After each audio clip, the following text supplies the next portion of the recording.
എല്ലാവർക്കും നമസ്കാരം. ഹനുമാൻ ചാലിസ പഠനം 11-ാം ദിവസം. ജയ് ശ്രീരാം.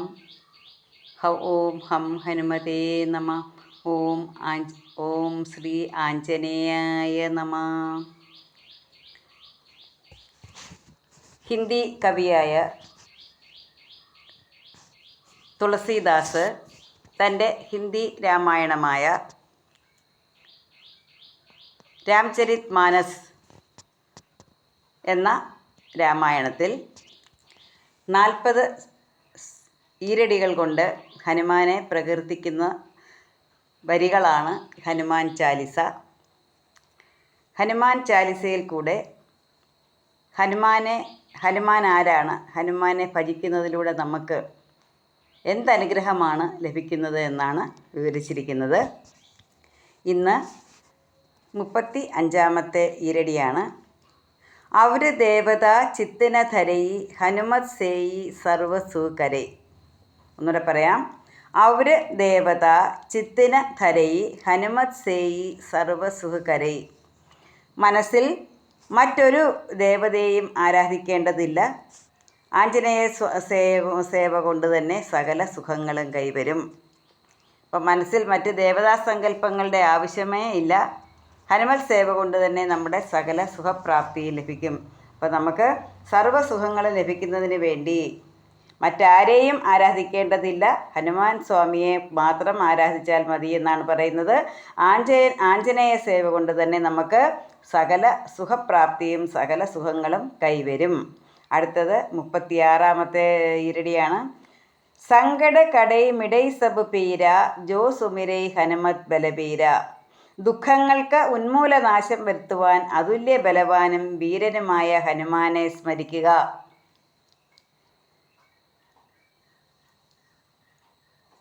ഹനുമാനെ ഭജിക്കുന്നവരുടെ സർവ്വ ദുഃഖങ്ങളെയും പ്രയാസങ്ങളെയും പ്രതിസന്ധികളെയും ഒക്കെ അകറ്റി അതുല്യ ബലവാനായ ഹനുമാൻ പരിപാലിക്കുന്നു. അപ്പോൾ നമ്മൾ എന്ത് ചെയ്താൽ മാത്രം മതി? നമ്മുടെ പ്രതിസന്ധികൾ ഇല്ലാതാക്കാനും നമ്മുടെ ദുഃഖങ്ങൾ ഇല്ലാതാക്കാനും നമുക്ക് എപ്പോഴും സന്തോഷം കൈവരുവാനായിട്ട് ഹനുമാൻ സ്വാമിയെ പ്രാർത്ഥിക്കുക, ഹനുമാൻ സ്വാമിയെ സ്മരിക്കുക. അടുത്തത് ജയ ജയ ജയ ഹനുമാൻ ഗോസായി കൃപാകരഹു ഗുരുദേവ് കീനായി. പുണ്യാത്മാവായ ഹനുമാൻ ജയിച്ചാലും ജയിച്ചാലും ജയിച്ചാലും ഗുരു പ്രിയ ശിഷ്യനോടെന്ന പോലെ എന്നിൽ കൃപ ചൊരിഞ്ഞാലും. അപ്പോൾ പുണ്യാത്മാവായ ഹനുമാൻ ജയിച്ചാലും എന്ന് പറയുന്നു. അതോടൊപ്പം തന്നെ പറയുകയാണ്, ഒരു ഗുരു എങ്ങനെയാണോ പ്രിയ ശിഷ്യനോട് കൃപ ചൊരിയുന്നത് അതുപോലെ എന്നിൽ കൃപ ചൊരിഞ്ഞാലും. അപ്പം പുണ്യാത്മാവായ ഹനുമാൻ ജയിക്കട്ടെ, ഗുരു ശിഷ്യനോടെന്ന പോലെ എന്നിൽ ദയ ചൊരിയണേ. അപ്പോൾ ഒരു ഗുരു എങ്ങനെ ആയിരിക്കും പ്രിയ ശിഷ്യനോട്? എല്ലാ രീതിയിലുമുള്ള അനുഗ്രഹങ്ങളും കൊടുക്കും. അതുപോലെ എന്നിലും പ്രസാദിച്ചാലും എന്നിൽ കൃപ ചൊരിഞ്ഞാലും എന്നാണ് തുളസീദാസ് പറയുന്നത്. ജോഷത് ബാർ പാടുകര് കോയി ചൂട്ടഹി ബന്ദി മഹാസു ഹോയി. ഏതൊരു ഭക്തനാണോ, യാതൊരു വ്യക്തി ഹനുമാൻ ചാലിസ 100 പ്രാവശ്യം ഉരുവിടുന്നുവോ അവന് ബന്ധനങ്ങളിൽ നിന്നും മുക്തിയും മഹാസുഖവും ലഭിക്കും. അപ്പോൾ ഏതൊരു വ്യക്തിയാണോ ഈ ഹനുമാൻ ചാലിസ 100 പ്രാവശ്യം ഉരുവിടുന്നത് അവന് ബന്ധനങ്ങളിൽ നിന്നും മുക്തിയും മഹാസുഖവും ലഭിക്കും. ഏതൊരുവൻ ഈ സ്തോത്രത്തെ 100 പ്രാവശ്യം വായിക്കുന്നു അല്ലെങ്കിൽ ജപിക്കുന്നു അല്ലെങ്കിൽ പാരായണം ചെയ്യുന്നു അവൻ ജീവിത ദുരിതങ്ങളിൽ നിന്നും മുക്തി നേടി സുഖസന്തോഷത്തോടെ വസിക്കും. അപ്പം നമ്മൾ ചെയ്യേണ്ടത് എന്താണ്? നമ്മൾ ഹനുമാൻ ചാലിസ നിത്യവും ഉരുവിടുക, നിത്യവും ഹനുമാൻ ചാലിസ ജപിക്കുക.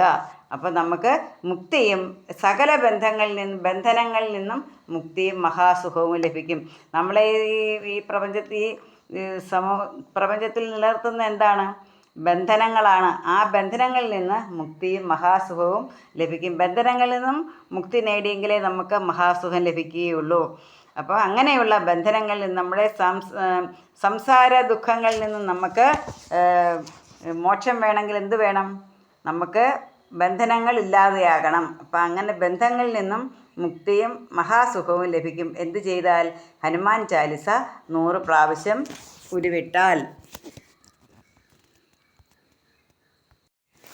जो यह पढ़े हनुमान चालीसा होय सिद्धि साखी गौरीसा। जो यह पढ़े हनुमान चालीसा होय सिद्धि साखी गौरीसा. ഈ ഹനുമാൻ ചാലിസ ഉരുവിടുന്നവർക്ക് പരമശിവൻ സാക്ഷിയായി സകല സൗഭാഗ്യങ്ങളും സിദ്ധിക്കും. അപ്പോൾ ഈ ഹനുമാൻ ചാലിസ ഉരുവിടുന്നവർക്ക് എന്താണ്? പരമശിവൻ സാക്ഷിയായി സകല സൗഭാഗ്യങ്ങളും സിദ്ധിക്കുമെന്ന് വെച്ചാൽ ഹനുമാൻ ചാലിസ ഉരുവിടുന്നവർക്ക് പരമശിവൻ്റെയും അനുഗ്രഹം ഉണ്ടാകും. അപ്പോൾ ഇവിടെ ഏതൊരുവൻ ഭഗവാൻ പരമശിവൻ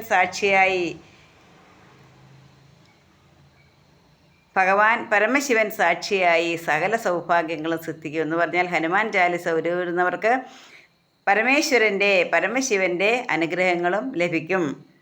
അപ്പോൾ ഇവിടെ വേറൊരു പറയുന്നത് പരമശിവൻ സാക്ഷിയായി ഞാൻ പറയുന്നു, ഏതൊരുവൻ ഈ ഹനുമാൻ ചാലിസ ഉരുവിടുന്നു അവന് സകല സിദ്ധികളും പ്രാപ്തമാകും. ഹനുമാൻ ചാലിസ ഉരുവിടുന്നവർക്ക് പരമശിവൻ സാക്ഷിയായി സകല സൗഭാഗ്യങ്ങളും സിദ്ധിക്കും എന്ന് പറഞ്ഞാൽ പരമശിവൻ്റെയും പൂർണ്ണ അനുഗ്രഹം ലഭിക്കും. അടുത്തത് 40ാമത്തെ ഈരടിയാണ്. തുളസീദാസ സദാഹരി ചേര കീജൈനാഥ ഹൃദയമഹം ദേര. തുളസീദാസ സദാഹരി ചേര കീജൈനാഥ ഹൃദയമഹം ദേര. മഹാവിഷ്ണു ഭക്തനായ തുളസീദാസൻ എൻ്റെ മനസ്സിൽ അവിടുന്ന് സദാ വാണരുളണമേ എന്ന് പ്രാർത്ഥിക്കുന്നു. തുളസീദാസ് ഇവിടെ പ്രാർത്ഥിക്കുകയാണ്. സദാ മഹാവിഷ്ണു ഭക്തനാണ് തുളസീദാസ്. അങ്ങനെയുള്ള തുളസീദാസൻ പറയുകയാണ്, എൻ്റെ മനസ്സിൽ അവിടുന്ന് സദാ വാണരുളണമേ. അപ്പോൾ തുളസീദാസ് പറയുന്നു, എൻ്റെ ഹൃദയത്തിൽ അങ്ങ് എപ്പോഴും കുടികൊള്ളണമേ.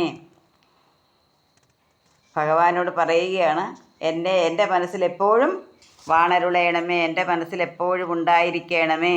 അപ്പോൾ ഈ ഹനുമാൻ ചാലിസയുടെ ഒരു മംഗളമാണ് അടുത്തത്. പവന തനയ സങ്കടഹരന് മംഗളമൂരത്തി രൂപ് രാമലഖന സീതാ സഹിത് ഹൃദയബസഹു സുരഭൂപ്. പവന തനയ സങ്കടഹരന് മംഗളമൂരത്തി രൂപ് രാമലഖന സീതാ സഹിത് ഹൃദയബസഹു സുരഭൂപ്. മംഗളകാരനും സങ്കടനാശകനുമായ വായുപുത്ര ഹനുമാൻ സീതാലക്ഷ്മണ സഹിതനായ രാമനോടൊപ്പം എൻ്റെ മനസ്സിൽ സദാ വസിക്കണമേ. അപ്പം തുളസീദാസ് പറയുകയാണ്, മംഗളാകാരനും സങ്കടനാശകനുമായ വായുപുത്ര ഹനുമാൻ സീതാലക്ഷ്മണ സഹിതനായി രാമനോടൊപ്പം എൻ്റെ മനസ്സിൽ സദാ വസിക്കണമേ. അപ്പം നമ്മൾ ഹനുമാൻ സ്വാമിയുടെ ഹൃദയം പിളർന്ന് കാണിക്കുമല്ലോ, നെഞ്ചി വിരിച്ച് കാണിക്കുമ്പോൾ ആരാണ് അവിടെ? സീതയോടൊപ്പമുള്ള ശ്രീരാമചന്ദ്രനെയാണ്. ശ്രീരാമചന്ദ്രൻ സീതാസമേതനായിട്ടാണ്. അപ്പോൾ ഇവിടെ തുളസീദാസ് പറയുകയാണ്, മംഗളാകാരനും സങ്കടനാശകനുമായ വായുപുത്ര ഹനുമാൻ സീതാലക്ഷ്മണ സഹിതനായ രാമനോടൊപ്പം എൻ്റെ മനസ്സിൽ സദാ വസിക്കണമേ. അപ്പോൾ ഇവിടെ തുളസീദാസ് പറയുകയാണ്, എപ്പോഴും എൻ്റെ മനസ്സിലുണ്ടായിരിക്കണമേ. അതെങ്ങനെ ആയിരിക്കണം?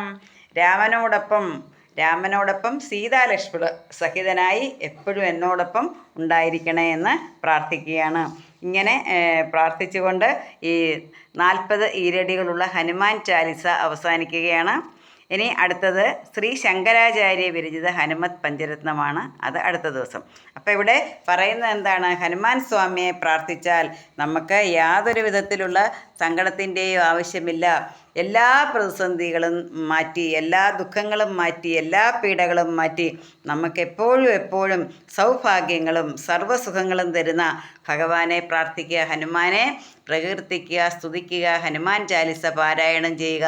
എല്ലാവർക്കും ഹനുമാൻ സ്വാമിയുടെയും ശ്രീരാമദേവൻ്റെയും സീതാലക്ഷ്മിയുടെയും മഹാദേവൻ്റെയും അനുഗ്രഹം ഉണ്ടാകട്ടെ എന്ന് പ്രാർത്ഥിച്ചുകൊണ്ട് നിർത്തുന്നു. ജയ് ശ്രീരാം. നന്ദി, നമസ്കാരം.